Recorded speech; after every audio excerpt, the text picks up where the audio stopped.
Aquí comienza Café Karlovich.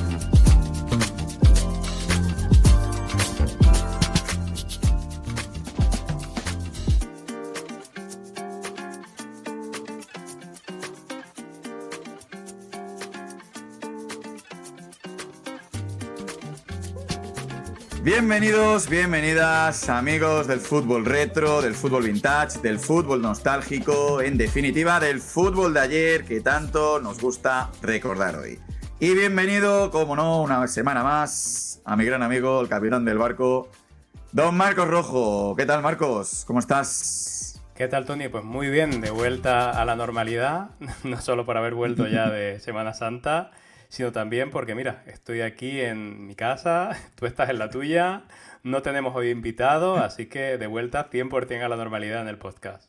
Back to the origins, ¿no? Que dirían ahí los Yankees. Como tú dices, tú en Barcelona, yo en Guadalajara, aquí cada uno en su estudio, digamos.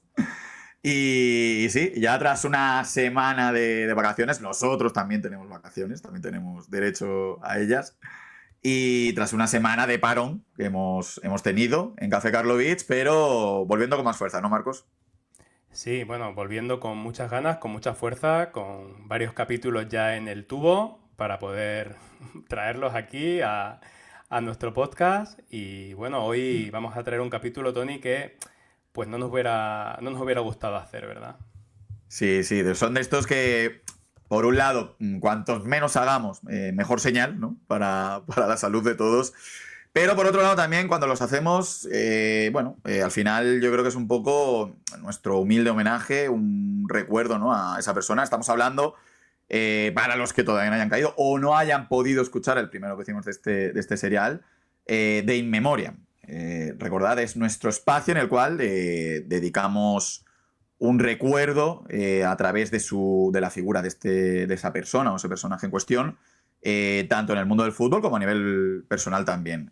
Recordamos, para los despistados, que puede que haya alguno, que en nuestra gran familia Café Karlovich, cada vez más grande, por cierto, que ya hicimos un In Memoriam de Denis Lowe, aquel gran mítico escocés, jugador del Manchester United, Balón de Oro, miembro de esa santísima trinidad del United. Y hoy, pues desgraciadamente, como decimos, tenemos que hacer un In Memoriam porque el pasado 11 de abril nos dejó, Marcos, Leo Benaker. Pues sí, nos dejó un entrenador que dejó una huella imborrable en el fútbol español. Y bueno, vamos a repasar su biografía, como tú has dicho, su biografía personal y su biografía futbolística. Leo Benaker era holandés. Nació en Rotterdam en el año 1942 y se llamaba exactamente así, Leo Benaker. Y esto lo comento porque puede parecer un diminutivo, sobre todo a la vista de que en aquella época se llevaban en Holanda nombres más rimbombantes. Por ejemplo, Cruyff, sin ir más lejos, se llamaba Hendrik Johannes Cruyff. Y Neskens era Johannes Jacobus Neskens. Leo Benaker era simplemente Leo. Pues sí, como bien has dicho, no solo vamos a hablar de Leo en su carrera futbolística, sino también vamos a añadirle contexto y color a su biografía. Sus inicios, Marcos, no fueron sencillos. Fíjate el palo que se dio el pobre. Cuando tenía tan solo 14 años, perdió a su padre. Un ser al que estaba muy unido, del cual cogió o heredó ese gusto por el fútbol. Su padre falleció por leucemia. Esta cruel desaparición, aparte de palo emocional que supuso obviamente para el propio Benaker y toda su familia, dejó a su casa sin su principal fuente de ingresos y obligó a su madre a tener que recurrir con frecuencia a servicios sociales para que sus hijos no pasasen hambre. Benaker no fue el típico gran futbolista que luego se metió a entrenador, no. Pero como todos los entrenadores, sí que antes habían intentado ser un gran jugador de élite, ¿no? Tuvo la aspiración de serlo. No lo consiguió. Jugaba como extremo derecho, pero no pasó de jugar en equipos amateurs del área de Rotterdam. Empezó en un club llamado Tediro, del cual había sido socio precisamente su padre. Y de ahí pasó al Xerxes, con el que llegó a debutar en la segunda división holandesa. Y ya su último equipo fue el Sparta 28. Y en este equipo militaba cuando con solo 19 años se retiró tras sufrir una grave lesión. Pero, como dices, Tony, por mucho que queramos añadir lirismo a nuestra historia, pues la verdad es que no se puede decir que la lesión truncara una prometedora carrera. No es un Javier Clemente, por poner un ejemplo, que a esa misma edad deslumbraba en San Mamés, cuando una durísima entrada del jugador del Sabadell Marañón lo retiró del fútbol. Benaker no era ese tipo de jugador, ese nivel. Pero lo que sí que podemos decir es que esa desgracia, esa lesión, precipitó su salto a los banquillos, ya que muy pronto se recuperó del varapalo anímico que supuso la retirada y se dio cuenta de que quería ser entrenador.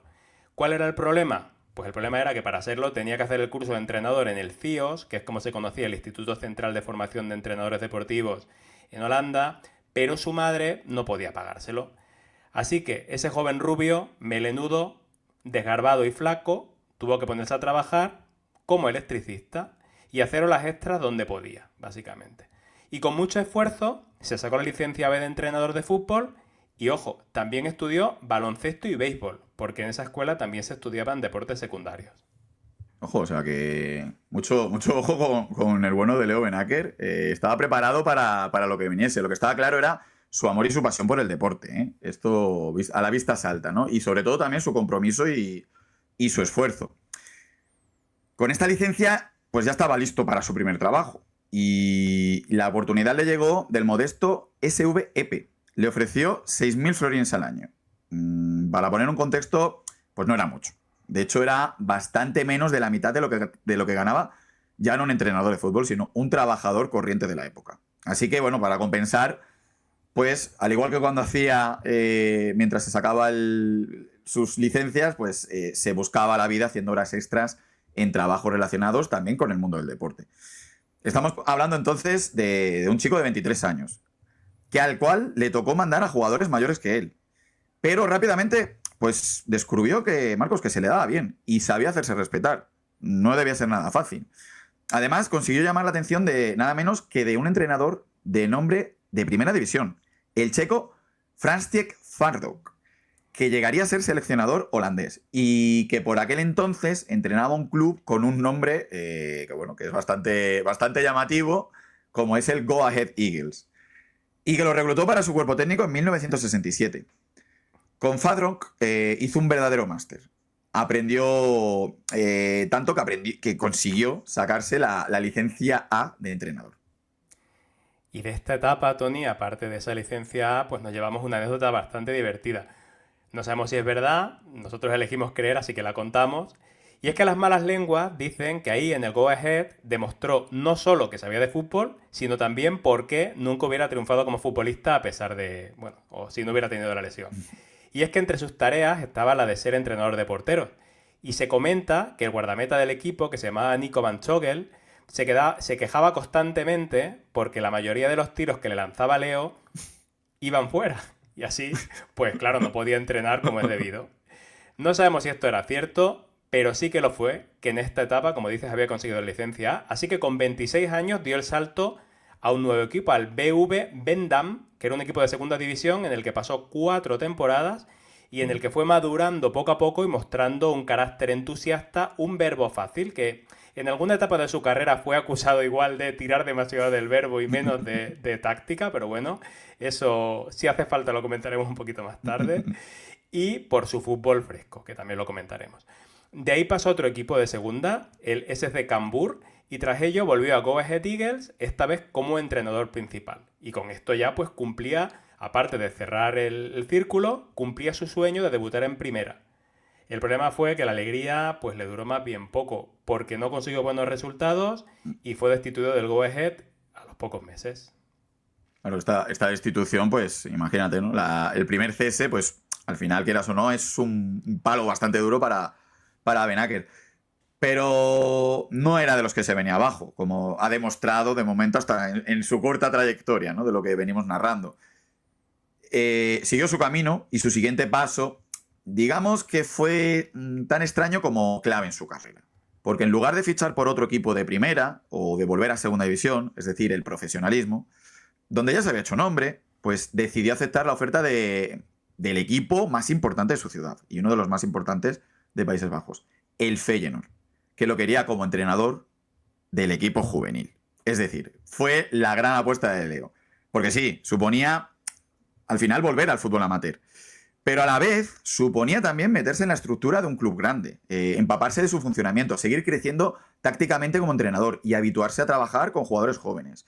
En Rotterdam se ganó fama de entrenador carismático y buen formador de talentos.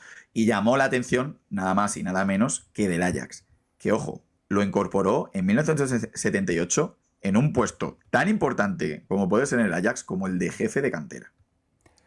Pues sí, Tony, y además ya no solo tuvo ese puesto tan importante que comenta, sino además tuvo un golpe de suerte, porque tras la tercera jornada de liga de la 79-80, el entrenador del primer equipo, que se llamaba Cor Brom, fue destituido por el presidente, un presidente nuevo, Tom Harmsen, con el que Brom se llevaba a matar. ¿Y por qué fue destituido? Pues tras supuestamente haber aceptado pagos y regalos de los equipos amateur que se habían ido enfrentando en pretemporada al Ajax y que estaban destinados a los jugadores. Hasta aquí, pues nos parece algo poco elegante por parte del entrenador, de Brom, pero lo sorprendente era los regalos. Eran un caballo y la carne de medio cerdo. No de uno, de medio cerdo. ¿Qué harían con el otro medio? Igual se lo regalaron a otro rival, No. pero ojo, por esto se cargó el presidente al entrenador. Y así por esa vía tan surrealista le llegó con 37 años a Leo Benaker la gran oportunidad de su vida, la primera gran oportunidad de su vida, que era entrenar al vigente campeón de Holanda y el mejor equipo del país, el Ajax de Ámsterdam. Allí se iba a encontrar con una plantilla en la que el mito Ruud Krol, que era el último superviviente del gran Ajax, iba a jugar su último año con el club. Ahí dio el salto ya al Nápoles.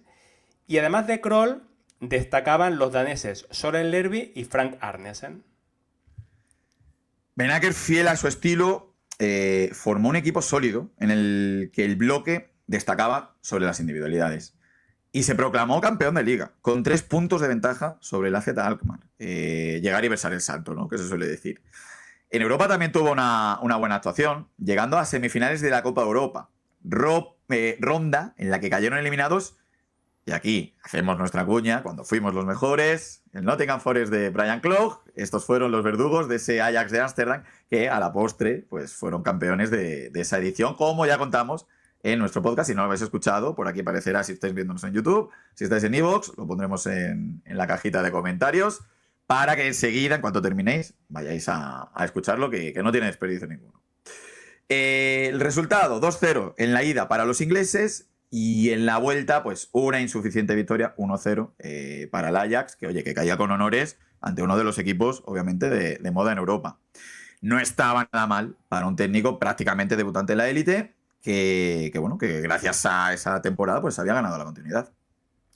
Pues sí, Benaker ya se hacía un hueco definitivo en la primera línea del fútbol europeo, por ahora en la primera línea del fútbol holandés, pero bueno, también llegando a semifinales de la Copa Europa, por lo cual ya sí que era un entrenador reconocido. Y la temporada siguiente se produjo un episodio pues absolutamente surrealista. Probablemente, fíjate, a pesar de la Liga, a pesar de esa semi de Champions, es el episodio más recordado de su paso por el club. Fue un 30 de noviembre de 1980, fecha en la que el Ajax se enfrentaba en casa al Twente. El partido, pues la verdad es que empezó muy bien para el Ajax, porque se adelantó con un gol de Frank Arnesen, uno de los jugadores estrella del equipo, el danés, pero rápidamente el Twente se vino arriba y en 6 minutos se puso 1-3, nada menos, por delante. Fue entonces cuando un espectador de excepción llamado Johan Cruyff, a algunos les sonará, entonces era jugador del Washington Diplomats de la NASL y además había sido nombrado asesor no oficial del presidente. Pues Johan Cruyff estaba en la grada, bajó, según sus propias palabras, bajó porque no pudo resistir sentirse inútil e impotente mientras el equipo de sus amores era goleado, y bajó al banquillo. Bajó al banquillo y se sentó. Y no solo se sentó, es que se quedó allí toda la segunda parte. Y con esta surrealista escena, resulta que el Ajax remontó. Acabó ganando por 5-3. Y bueno, ya, según quien cuente la historia, puedes escuchar que Cruyff tomó los mandos, fue el artífice de la remontada, puso al equipo a atacar en tromba, o simplemente se sentó, pero no fue escuchado. Le dijo, de hecho, según esas versiones, a Benaker que debía sacar del campo al extremo Sheula Link, que fue el que finalmente acabaría por ser el héroe de la gran remontada, porque hizo 2 goles y 1 asistencia. Así que bueno, aquí elegimos creer, pero realmente no sabemos qué versión creer. El caso es que lo que es indiscutible, porque hay documento gráfico, es que Cruyff se sentó en el banquillo del Ajax junto a Benacer.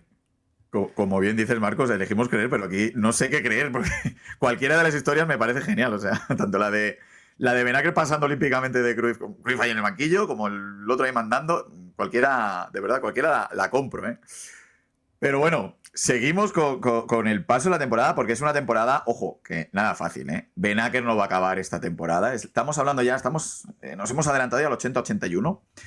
¿Y por qué no va a continuar, mejor dicho, por qué no va a terminar esta temporada? Porque el presidente Thor Hansen, que su día apostó por él, se lo cargó en marzo por malos resultados. En Copa de Europa fue arrasado por el Bayern, con un 5-1 en Múnich, en octavos de final. Y en Liga se quedó sin opciones bastante pronto, ante un gran AZ Alkmaar. Que esta temporada, por cierto, se hizo con el doblete en Holanda. Era el segundo despido en la vida de Leo Benacer tras aquel ocurrido en el Go Ahead Eagles. Y había que ver cuál era el siguiente paso que iba a tomar en su carrera. Y no habría que esperar mucho para saberlo.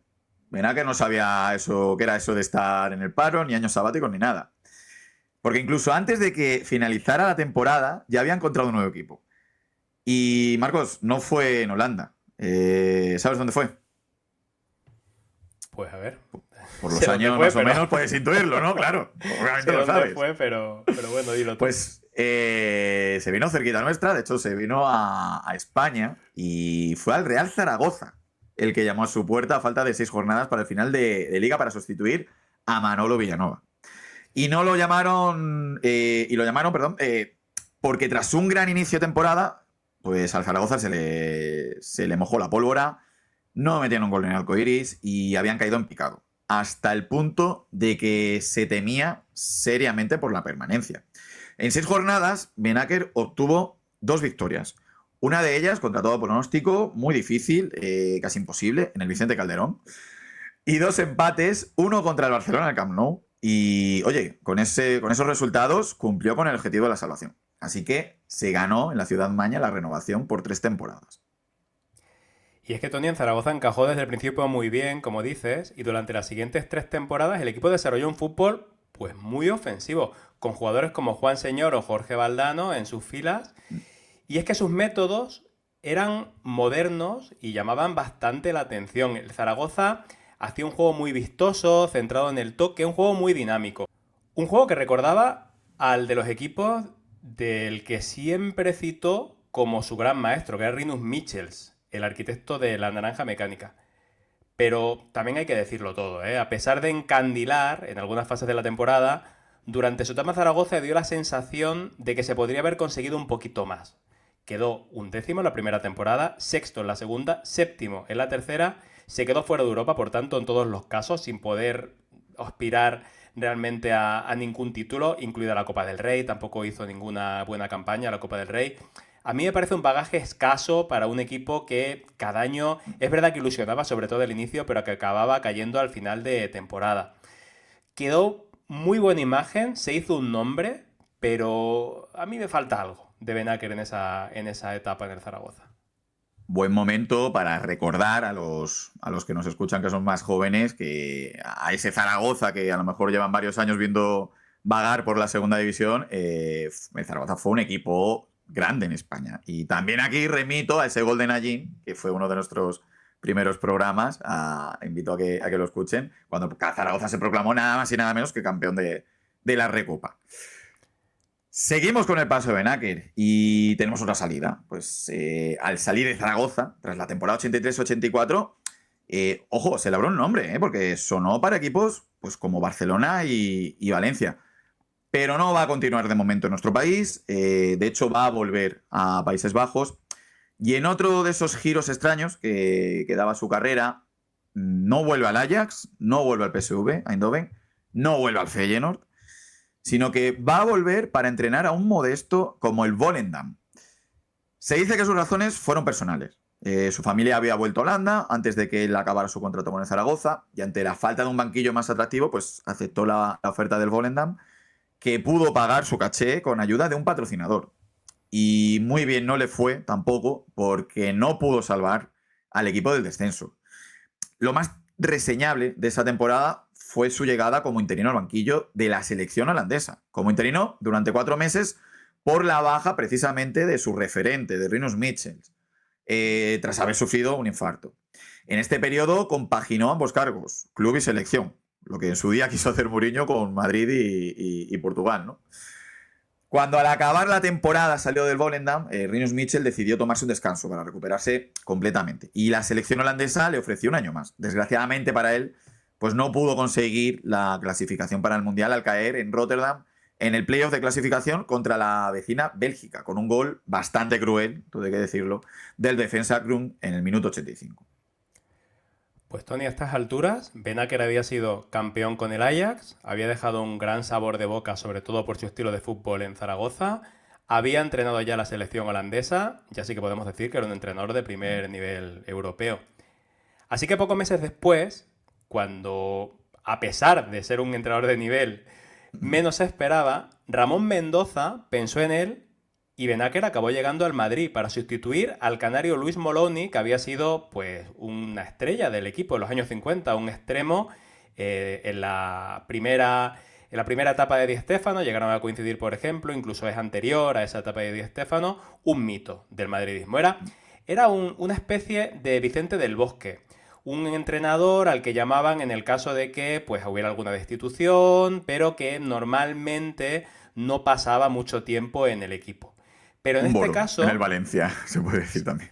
sí, pero en este caso había llegado Moloni en el 85, tras la destitución de Amancio Amaro, levantó el equipo, se llevó a la UEFA y al siguiente año comenzó la temporada. Esto sí que no era usual, esto pues también le acabó ocurriendo a Del Bosque, ¿no? Así que acabó haciéndose con las riendas del equipo y le fue muy bien realmente a Moloni porque ganó Liga y Copa de la UEFA, pero a él no le gustaba esa primera plana, no estaba dispuesto a ser entrenador a largo plazo, así que Mendoza tuvo que buscar un entrenador nuevo y el elegido fue precisamente nuestro protagonista, Leo Benaker.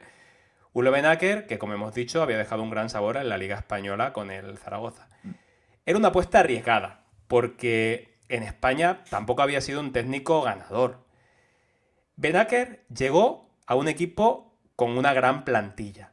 Sin duda, pues sin duda la mejor que había entrenado hasta el momento, porque era la quinta del Buitre, que en esos años estaba en plena ebullición, en el mejor momento probablemente de la quinta del Buitre, de esa gran generación de futbolistas, con un butragueño que venía de deslumbrar en el Mundial de México con los 4 goles a Dinamarca, con Hugo Sánchez, además, un pedazo de goleador, de un gran recuerdo para los atléticos, Tony. Bueno. Y veteranos como Rafa Gordillo, Camacho, Paco Bullo, o sea, un pedazo de equipo ese Real Madrid que cogía a Leo Benaker. Sí, sin duda, como bien dices, ¿no? Quizás el reto, ¿no? más importante que había tenido entre sus manos, ¿no? Y con una misión muy difícil, pero que lo consiguió desde el primer momento. Consiguió que su mensaje calara hondo en ese vestuario, que no tenía que ser nada fácil. Hizo que el equipo jugara como nunca. Y se puede decir que fue el entrenador al que asociamos con los momentos más brillantes de la quinta. Y de hecho, yo no sé, bueno, Marcos, tú tienes nuestra diferencia de edad, hace que tú tengas a lo mejor un poquito más de memoria futbolística, pero yo te puedo decir que para mí el primer entrenador del Real Madrid del que yo soy consciente es de Leo Benaker, precisamente. Sí, sí. Yo tampoco tengo memoria de recuerdos de Molón ni de Amancio. Para mí también, ¿eh? Yo sí que tengo recuerdos bastante vívidos de algunos partidos de Leo Benaker, que desgraciadamente luego comentaremos uno de ellos especialmente. Y sí, sí, para mí también es el primer entrenador del Madrid. Benaker también tuvo que amoldarse al Real Madrid y tuvo que cambiar. Siempre había jugado con un 4-3-3, con extremos puros, ¿no? Un sistema muy holandés, digamos, ¿no? Pero claro, esto hubiera supuesto, hablando en términos del Real Madrid, disolver la sociedad butragueño-Hugo Sánchez, ya que ninguno de los dos pues, era adaptable a una posición diferente a la que ellos mismos desempeñaban. El buitre como segundo delantero y el mexicano como ariete. Pero solo cedió en lo referente al sistema, porque el juego fue el que a él le gustaba. desenfadado, de posesión cuidada y ataque constante y potenciando el talento natural de sus jugadores. Don Leo, como se le empezó a llamar en Madrid, convirtió al equipo en una potencia en torneos domésticos. 3 ligas consecutivas, una Copa del Rey y 3 Supercopas. Llegó a estar 34 partidos consecutivos, que se dice pronto, invicto. Y el Bernabéu se divirtió más que nunca. Su imagen y su discurso acompañaban. Su melena rubia y canosa, su elegancia al aparecer siempre trajeado, ¿no? Muy adelantados a lo mejor a ciertos tiempos, ¿no? Con gabardina en el banquillo y sus declaraciones en ruedas de prensa pues encandilaban al gran público. Era el matrimonio perfecto. Pero una competición ahora mágica, pero en aquel momento maldita y de hecho de cierto regocijo a lo mejor para los vecinos de la ciudad, y una polémica con el buque insignia del club, pues acabaron por truncar lo que parecía una relación mágica. Pues la competición que comentas, Tony, claro está, es la Copa Europa, la antecesora de la Champions. A la llegada de Benaker, el Madrid llevaba nada menos que 20 años sin ganarla y claro, ya se había convertido en una urgencia histórica.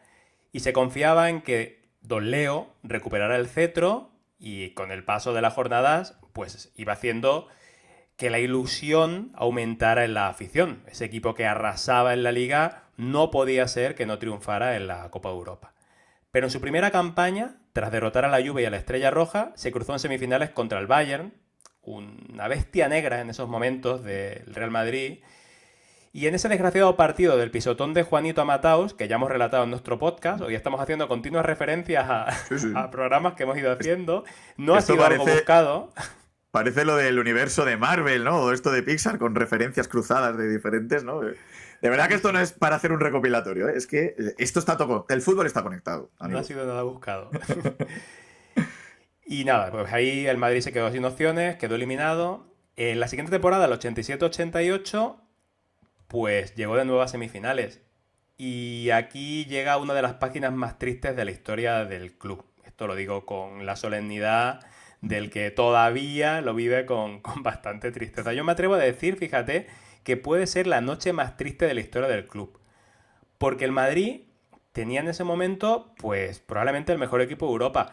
Había eliminado en 16avos al Nápoles de Maradona, nada menos. En octavos al vigente campeón de Europa, al Oporto, en una actuación impresionante de Michel Endasantas con 2 goles. Y en cuartos había eliminado una de sus bestias negras, el Bayern, que por fin había mordido a la lona a manos de Real Madrid. Ya se pensaba que sin el Bayern delante, pues ya estaba el camino expedito hacia la final. Pero en semis se enfrentaron al PSV Eindhoven. Un PSV Eindhoven que entrenaba a Gus Hiddink, que tenía buen equipo, pero al que partía, o con el que partía como claro favorito para pasar una final en la que además esperaban o bien el Steaua de Bucarest, que era el campeón del 86, en la final que ganó el Barcelona, o el Benfica. Ya se saboreaban, por tanto, las mieles del triunfo, pero no fue como los madridistas hubieran esperado. Porque en la ida, en el Bernabéu, se adelantó el Madrid con un gol de Hugo Sánchez de penalti al poco de empezar. Se disparó la euforia, todos pensaban que iba a llegar otro y otro más probablemente, pero el partido se cerró mucho, el PSV se convirtió en un hueso durísimo de roer y el holandés Linskens igualó en el minuto 19 con un gol, la verdad es que bastante raro. Es un gol en el que no golpea el balón de manera muy limpia y bate a Bullo por debajo de las piernas, pero de una manera también rara, porque Bullo estaba vencido y el balón le pasó muy raro, por debajo de las piernas también. Es un gol digno de una eliminatoria que se te atraganta. El Madrid no pudo volver a derribar el muro holandés y tampoco lo pudo hacer en la vuelta, a pesar de que jugó una gran primera parte y tuvo una gran ocasión de Butragueño, que tiró alto.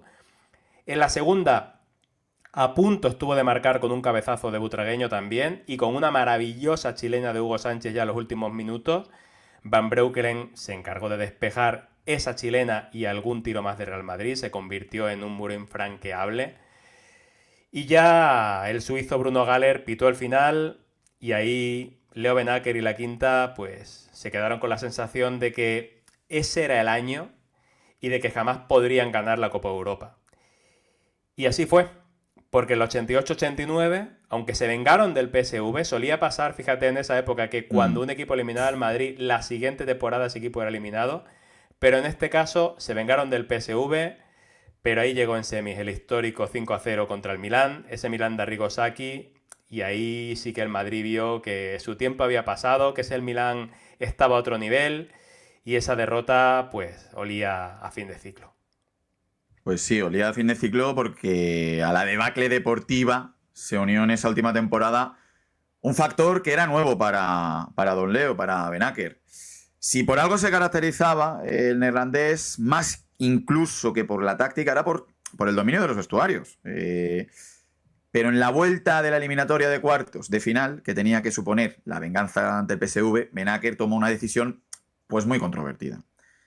Dejó fuera del once titular nada más y nada menos que al que le daba nombre a esa quinta, ¿no? A Emilio Butragueño. Buque insignia del Madrid, y en su lugar alineó al extremo Paco Llorente, suplente habitual. En aquella época eran mucho menos habituales las rotaciones y en partidos importantes eran sencillamente inimaginables. Así que se llegó a rumorear que Butragueño estaba lesionado, pero no era así. Era una decisión técnica provocada porque Ben Akker quería parar al lateral derecho Gerets. Es decir, era meramente deportiva. Este lateral derecho ejercía de puñal incansable por la banda, subiendo una y otra vez. Creía que Llorente, que era un superdotado físico, pues sería capaz de taparlo y a la vez de buscarle la espalda con su velocidad. Y ojo, que es que el experimento funcionó, porque el Madrid se clasificó para semifinales. Pero claro, ya pese a la victoria, pues no se hablaba de otra cosa, ¿no? La gran polémica, el gran titular, que era Butragueño suplente. Gerets, qué gran jugador, con su barba, ese belga, también con la selección lo recordamos.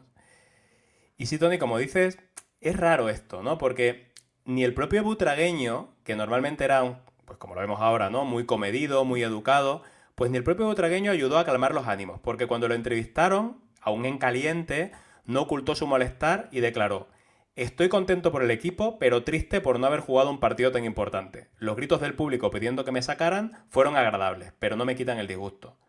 Eso ahora no podemos imaginar que un jugador haga ese tipo de declaraciones y, bueno, entonces eran más habituales, pero que las hiciera Butragueño. Y bueno, puede llegar a entenderse. Sí, bueno, ni en Twitter se explayan tanto. Imagínate en Twitter, bueno, Butragueño supongo que ni ahora utilizará el Twitter, ni entonces lo hubiera utilizado mucho, pero ahí se reveló, ¿eh? O sea, es realmente muy extraño. Y puede llegar a entenderse en caliente, pero es que su enfado no acabó ahí, porque ya en frío, días después, dijo a la prensa que Ben Akker solo le había dado una explicación de 30 segundos el mismo día del partido sobre su decisión. Y bueno, una explicación que a él no le había convencido, porque declaró: que yo marque al defensa, lo mío es jugar al fútbol, no anular a nadie. Está claro que Ben Akker no confía mucho en mí, llegó a decir. Ojo, era un auténtico misil en línea de flotación de su entrenador. Ojo con Butragueño, ¿eh? Sí, parecía que no, que muy cadedito, pero cuando tenía el orgullo herido. Fíjate que, por ejemplo, ¿no? Que a mí me ha recordado, ¿no? Sobre todo cuando empezaba Luis Aragonés a dejar de contar con Raúl. Raúl en ningún momento dijo: esta boca es mía. Siempre, la verdad que guardó silencio y respeto ante la decisión de Luis Aragonés, pero es que fíjate, aquí no se calla nadie, y digo que no se calla nadie porque Ben Akker, no creáis que miro a otro lado. No, Ben Akker no se cortó y contestó a su estrella también usando la prensa. El que toma las decisiones soy yo. Siempre busco lo mejor para el equipo. Y en la Copa de Europa lo importante es pasar la eliminatoria. Y la pasamos. Eso sentenció el entrenador holandés entonces del Real Madrid. El pulso entre el entrenador y la estrella ya estaba servido. Y aquí ya se dice que, bueno, aunque no hay pruebas de ello, que Mendoza pues tomó partido por el jugador y que recordó a Ben Akker que Butragueño tenía solo 25 años y era patrimonio del club, y que su obligación era ponerlo. Tras esto, Don Leo ya estaba con pie y medio fuera del Bernabéu, y el Milán, con ese 5-0, se encargó ya de darle la puntilla. Fíjate, yo creo que ahora, claro, no se hacen ese tipo de declaraciones, pero igual se utilizan los medios de manera diferente, ¿no? Se filtran cosas, puede haber... Yo creo que se comunica de manera diferente, ¿no? Un jugador no puede permitirse el lujo de salir a una rueda de prensa, salvo que sea ya un poco ahora radical, se usa, ¿no? Se usa a Fabrizio Romano, ¿no? Para Ahora, el bueno, ahora, descontento. digamos que ahora hay otras armas, ¿no? Que pueden utilizar los jugadores para Sí, sí. presionar. Pero entonces, oye, como estamos viendo, eran mucho más Sí, directos. sí, sí. Y la consecuencia de todo este lío fue que Benaker se quedó en el paro, pero gracias a la imagen que había ganado en el Madrid, pues la verdad es que no le costó nada encontrar un nuevo equipo. Era Tenía cuestión de tiempo. tenía el LinkedIn a tope, ¿no? Ahí de ofertas. Sí, era cuestión de tiempo ya. Y era cuestión de tiempo que precisamente el Ajax volviera a llamar a su puerta para la siguiente temporada. Y lo hizo.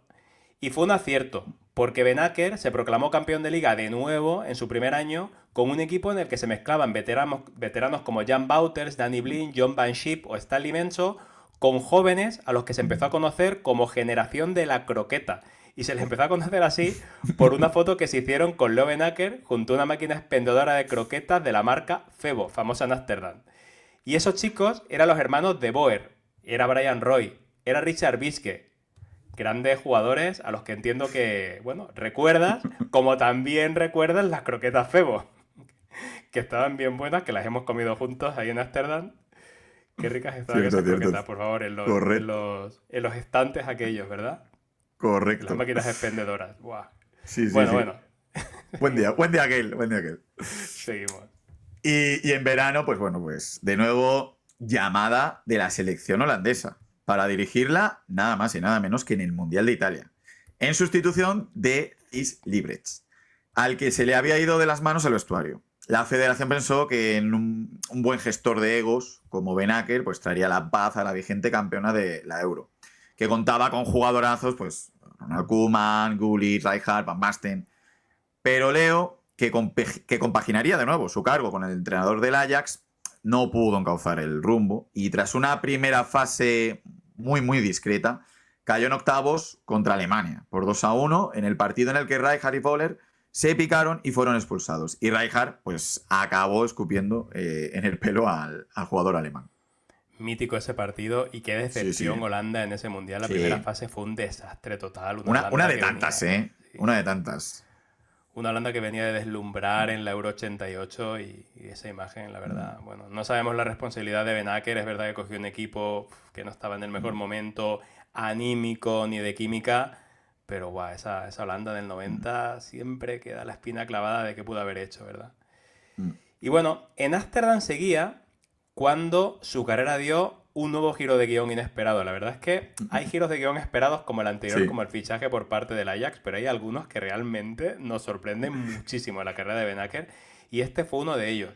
Porque en enero de 1992, Mendoza volvió a recurrir a él para enderezar un equipo que, si bien marchaba líder con Radomir Antic, no desplegaba un juego suficientemente bueno. Y fue un movimiento raro porque Benaker no llegó en ese momento, sino que había llegado un poquito antes, unos meses antes, para ocupar el cargo de manager general del equipo. Cuando destituyó a Antic, lo hicieron Ya. realmente pues para intercambiar roles, ¿no? Quedándose Antic como manager hasta final de temporada y pasando Benaker al entrenador. Yo imagino a Antic viendo cómo Benaker venía a ser director deportivo y bueno, es como si ves alrededor de ti ahí Sí, sí, sí, sí, a un sí. buitre, ¿no? Que dices, bueno, aquí me queda bastante poco ya. Por lo que sea, tengo la sensación de que me Sí. queda bastante poco. Por lo que sea, esa cabeza de caballo en mi cama, algo malo dicen. Por lo que sea, por cosas que pasan.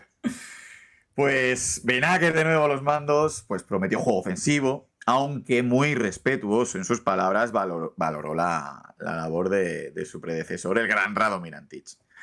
Había morbo con Butragueño, porque aunque le tiraron de la lengua, no picó y bueno, pues se limitó a decir que el relevo de Antich pues, era una sorpresa y que los jugadores estaban para jugar y no para opinar del entrenador. No hubo de momento más guerra entre el buitre y Leo Benaker. No funcionó el cambio. Benaker no mejoró ostensiblemente a Radomir Antich. Pues no lo mejoró, más bien lo mantuvo, porque llegó a la última jornada en Tenerife como líder también, dependiendo de sí mismo contra un equipo que no se jugaba nada, dirigido además por un exmadridista, por Jorge Valdano, y comandado en el césped por un jugadorazo como era Fernando Redondo. un punto de ventaja sobre el Barcelona, un Barcelona de Cruyff que cerraba la liga en su estadio contra el Athletic Bilbao.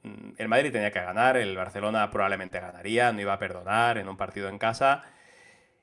Y el Madrid se adelantó por 0 goles a 2 y todo parecía hecho. Marcó el primer tanto Hierro de cabeza, el segundo tanto Yikahagi de falta, pero se empezó todo a torcer a 10 minutos del descanso cuando Quique Estebarán acortó distancias y ya en la última fase del partido llegó una debacle total. En el minuto 77, gol en propia puerta de Ricardo Rocha, que daba el título momentáneamente al Barcelona, que por supuesto estaba ganando su partido, como se esperaba, y solo un minuto después, Bullo, que ese día se puso una gorra, esa gorra con la que todos recordamos a Bullo en esta jugada que vamos a comentar ahora, intentó salvar un córner que podía haber dejado perfectamente salir, dejó el balón franco a Pierluigi Cherubino, el delantero del Tenerife, y puso este delantero, Pierre, el 3-2, y el Madrid pues directamente o definitivamente perdía la liga en favor del Barcelona y Benacer pues no cumplía con el cometido por el que había sido fichado. Pues drama en Tenerife, bueno, drama para el Real Madrid en Tenerife, había gente muy feliz ese día. Y eso sí, triste final para Leo Benacer, que salía del club por segunda vez y esta vez lo hacía además por la puerta de atrás, siendo sustituido por Benito Floro. De Benito Floro algún día tendremos que hablar también en Café Karlovich, ¿eh? También genio figura. Y a partir de aquí, Benacer se convirtió sobre todo en un trotamundos. Probó suerte en ligas tan dispares como la Suiza, con el Grasshoppers. Pasó por la selección de Arabia Saudí. Saltó a México para entrenar a América. Recaló en la Liga Turca dirigiendo al Istanbulspor. Y volvió a la Liga Mexicana, donde había dejado un buen sabor de boca, para dirigir al Chivas Guadalajara. Y todo un trotamundos se convirtió el bueno de Leo Benacer. Y a estas alturas, pues le faltaba cerrar el círculo definitivamente y entrenar al equipo de su ciudad, el Feyenoord. Y le llegó la oportunidad. Le llegó en 1997 y Benacer la aprovechó porque en los 3 años que pasó en el club no bajó de la 4ª plaza e hizo el equipo campeón de la Eredivisie, de la liga holandesa, en 1999, además de ganar 2 Supercopas de Holanda. Después de su paso por el Feyenoord, se tomó 3 años sabáticos, volvió un año a la América de México, dejó muy buen sabor allí. De nuevo volvió a Holanda para entrenar al modesto de Graafschap y para acabar su carrera 2 selecciones nacionales. Una de ellas, pues extraña, no nos imaginamos a Benacer ahí, y la otra absolutamente exótica. En 2005 aceptó la oferta de Trinidad y Tobago y es una selección con la que además le fue muy bien porque contra todo pronóstico, bajo la dirección de Benacer, los llamados Soca Warriors, que eran así se llamaban los jugadores de la selección de Trinidad y Tobago, lograron clasificarse para el Mundial de Alemania 2006 y claro, esta era la primera participación mundialista de la historia y aunque cayeron en primera ronda, imagínate, pues Benacer se ganó el estatus de héroe nacional allí hasta el punto de ser condecorado con la más alta distinción presidencial del país. Pero no contento con esto, todavía no quería retirarse, regresó a Europa y en 2006 tomó las riendas de Polonia. Y bajo su mandato, los polacos se clasificaron por primera vez a una Eurocopa, es decir, era experto en clasificar a selecciones para torneos en los que nunca había estado, en este caso, la Euro de 2008. Y el presidente de Polonia también lo condecoró, le impuso la Orden de Polonia Restituta, por este mérito. Y en 2009, ya con 67 años, pues Leo Benacer decidió dejar los banquillos y a partir de ahí, pues su vida bastante envidiable, porque su vida transcurrió entre Holanda, donde tenía su casa, y Trinidad y Tobago, que, oye, no parece un mal sitio para retirarse del Caribe, hasta que ya, pues hace unos pocos días, ya bastante enfermo, nos dejó en Rotterdam, pues rodeado de su familia. Y en el recuerdo, pues nos queda su figura pintoresca e inconfundible, porque tenía estilo propio. La de un hombre que vivió para este deporte, para el fútbol, y lo hizo a su manera. Un futbolista frustrado que se convirtió en técnico de verbo fácil, de fútbol alegre, y en un gran gestor de egos, al que le faltó quizás las glorias europeas para ser aún más grande de lo que fue, pero que ocupa, no obstante, un espacio para siempre en nuestros corazoncitos de aficionados del fútbol de varias generaciones. La verdad que cerramos con un in memoriam Leo Benacer. Y para terminar, Marcos, te voy a lanzar una pequeña reflexión acerca de Real Madrid y Barcelona, y sobre todo por hacer un pequeño alegato a favor de Leo Benaker. ¿No crees, no piensas, yo así lo hago, que el banquillo del Real Madrid es mucho más desagradecido con los entrenadores en cuanto a exigencia? Solo hay que ver, ¿no? Los diferentes equipos del Madrid siempre se han conocido. El Madrid ha sido un equipo de grandísimos jugadores. Los mejores jugadores del mundo, un montón de balones de oro, la Quinta del Buitre, los Galácticos, el Madrid de Cristiano. Mientras que a lo mejor, por ejemplo, el Barcelona sí ha sido más cultura de entrenador. Fíjate que pese a haber tenido todo un Leo Messi, siempre ha sido el Barça Guardiola, el de Luis Enrique, en su momento el Dream Team de Johan Cruyff. Se ha hecho más referencia siempre al entrenador y como que ha salido mejor, con mejor prensa, digamos, un entrenador en un Fútbol Club Barcelona, a pesar de que ha tenido grandísimos jugadores, que no un entrenador del Real Madrid, el cual prácticamente si gana, pues oye, muy bien, pero es que los jugadores son la leche. Y sin embargo, en cuanto a lo mejor no han salido las cosas bien, ya la culpa al entrenador. Ya al jugador se le protegía, ¿no? Como hemos visto en el caso de Butragueño. No sé qué opinas tú, ¿no? Un poco en estas corrientes, que a lo mejor es más difícil ser entrenador en el Madrid que en el Barcelona. A ver, eso también viene provocado por pues, los dos presidentes más importantes de la historia del equipo que creo que no le dan mucha importancia a los entrenadores. Estamos hablando, evidentemente, de Florentino y de Bernabéu. Sí que en otras épocas podemos encontrar algún entrenador del Real Madrid que tenía un peso mayor que el que pueden tener entrenadores que incluso han sido luego pues, campeones de Europa, ¿no? Parece que un Jupp Heynckes, que fue campeón de Europa con el Madrid en el 98, pues estaba ahí de manera, bueno, circunstancial, ¿no? Era él el entrenador que estaba en ese momento en el equipo cuando ganó la Copa Europa y es verdad que no era Florentino, era el Lorenzo Sanz. Mm. Pero sí que es verdad que ha habido épocas, pues por ejemplo el Madrid de Miljanic, el Madrid de Boskov, el Madrid de Miguel Muñoz, eran equipos más de autor y equipos en los que el entrenador te da más peso. Pero sí que es verdad que en los últimos años, en el mandato de Florentino, pues el entrenador casi... No digo que sea alguien que pasa por allí, evidentemente no, es Mm. una figura muy importante, pero es verdad que no se suele identificar al Madrid con un técnico.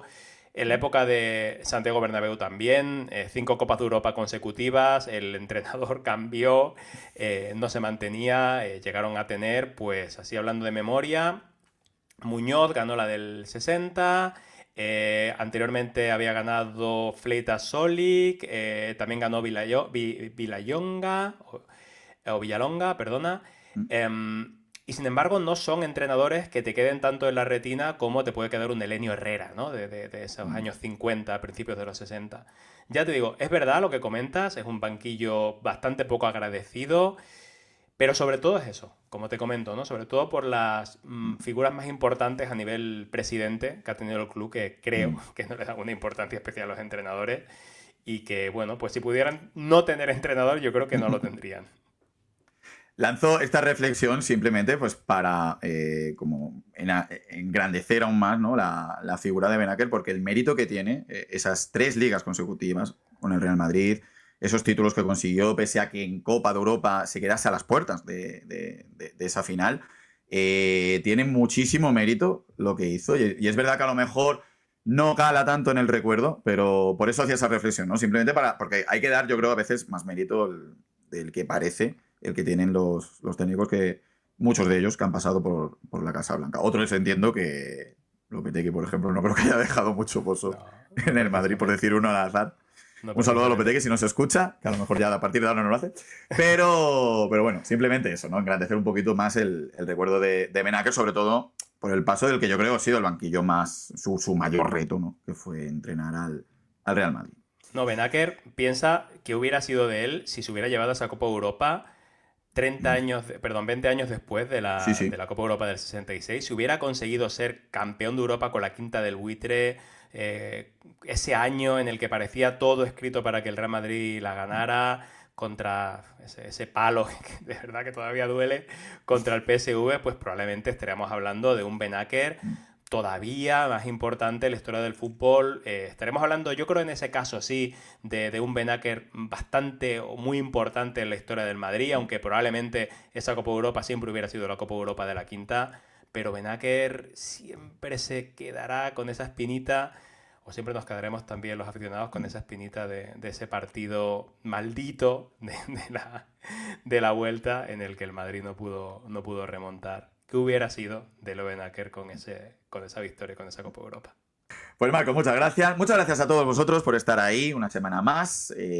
Muchas gracias por el apoyo que estamos sintiendo en las diferentes plataformas. Ya sabéis, podéis apoyar el proyecto siguiéndonos en nuestras redes sociales, en X, @CafeCarlovich. Podéis seguirnos en nuestra plataforma de YouTube. Ya sabéis, suscribiros, campanita, likes, todas esas cosas. En nuestras versiones podcast, en iVoox, en Apple Podcast, en Spotify. La familia Karlovich va creciendo. Esperemos que esto nos pare.